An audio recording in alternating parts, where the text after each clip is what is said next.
Đây là thủ lĩnh mới của gia tộc sao? Chỉ là một con rối trong mắt thế gian. Giờ ai cũng biết người nắm quyền thật sự là tên cuồng cẩu phía sau cô ta. Tên quản gia đã phản bội cô, tôi có bằng chứng. 11 giờ tối nay, tránh tai mắt đến chỗ này tìm tôi. Tiểu thư cẩn thận.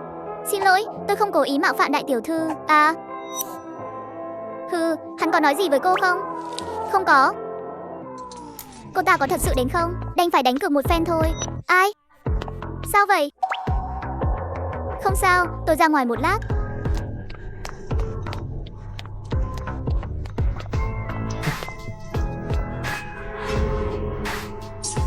Đại tiểu thư, bắt được cô rồi. Cậu nhầm rồi. Sao ngươi có thể? Là chúng tôi bắt được anh.